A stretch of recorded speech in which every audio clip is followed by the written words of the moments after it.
Class 11th chemistry के chapter 1 का जो है एक्सरसाइज का 31वां सवाल है। यहाँ पर सवाल में कुछ कैलकुलेशंस दिए गए हैं। इन कैलकुलेशंस में कहा जा रहा है कि हमारे इनके आंसर्स में कितने सिग्निफिकेंट फिगर्स होने चाहिए।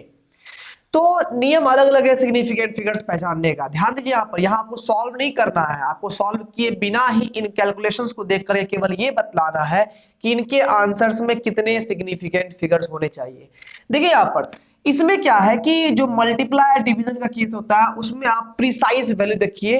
प्रिसाइज और सिग्निफिकेंट फिगर के साथ ध्यान दीजिएगा, सिग्निफिकेंट फिगर में क्या होता है कि जो है उसमें डेसिमल रहना जरूरी होता है। डेसिमल के बाद जो वैल्यू होता है चाहे वो 5 ही एग्जैक्टली सप्ताह में 7 दिन क्यों ना हो, लेकिन 7.000 रहेगा तो वो मोर सिग्निफिकेंट होते जाएगा।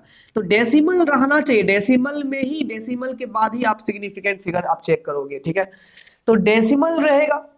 अब ध्यान दीजिए यहाँ पर डेसिमल वाला कोई सिग्निफिकेंट फिगर में हम लोग इन्वॉल्व करेंगे यहाँ पर। ठीक है, जैसे कि यहाँ पर प्रिसाइज वैल्यू डेसिमल देख करके हम लोग करना है। अब प्रिसाइज क्या होता है? प्रिसाइज मतलब क्या, डेसिमल के बाद जो है सबसे जो लीस्ट नंबर, यानी कि जो डेसिमल के बाद जितने ज्यादा वैल्यूज होते हैं उतने वो मोर करेक्ट होते जाते हैं। अब उसमें सबसे लीस्ट नंबर में जो संख्याएं होंगी, जैसे यहाँ देखिए डेसिमल के बाद यहाँ पर 3 2 5 अंक है, यहाँ डेसिमल के बाद 2 अंक है, यहाँ पर डेसिमल के बाद जो है 3 अंक है कि नहीं है। अब यहाँ पर मल्टीप्लाई और डिवीजन केस में क्या होता है, total number of significant figure देखिए, इसमें 3 1 4 सिग्निफिकेंट है, इसमें 3 2 5 सिग्निफिकेंट है, इसमें 3 सिग्निफिकेंट फिगर है, इसमें 4 सिग्निफिकेंट फिगर है। सबसे least number of significant in precise value अगर हम देखें तो प्रिसाइज वैल्यू में यहाँ पर सिग्निफिकेंट फिगर की संख्या सबसे कम किसमें है, इसमें है। तो इसमें कितने सिग्निफिकेंट फिगर है, 3 है, तो 3 सिग्निफिकेंट फिगर हमारे आंसर में भी होंगे।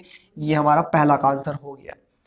दूसरे की बात करें तो ये हमारा इसमें यही बस एक प्रिसाइज्ड वैल्यू है। यहाँ पर ये प्रिसाइज्ड, ये आपका जो है ये वैल्यू जो है आपका मोर सिग्निफिकेंट नहीं है। यहाँ पर ये 5 सिग्निफिकेंट में नहीं आएगा। यहाँ पर प्रिसाइज्ड वैल्यू देखिए, यहाँ पर कितना है, इसमें 4 सिग्निफिकेंट फिगर है, तो हमारे आंसर में भी 4 सिग्निफिकेंट फिगर होने चाहिए। आप एक सिग्निफिकेंट मत लिखना। ठीक है, जो हमारे डेसिमल वाले वैल्यूज होते हैं वो मोर करेक्ट होते हैं, आप उसको बस चेक करोगे। ठीक है, यहाँ पर जो एडिशन का केस होता है उसमें डेसिमल के बाद का वैल्यूज देखिए। डेसिमल के बाद यहाँ कितने हैं, 4 डिजिट है। डेसिमल के बाद यहाँ भी कितने डिजिट है, 4 डिजिट है। डेसिमल के बाद यहाँ भी कितने डिजिट है, 4 डिजिट्स है।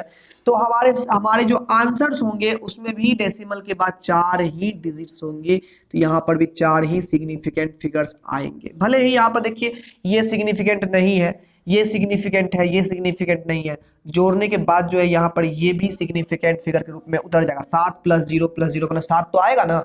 तो यानी कि हमारा आंसर में भी 4 सिग्निफिकेंट डेसिमल के बाद होना चाहिए। ये आफ्टर डेसिमल की बात हो रही है, आफ्टर डेसिमल।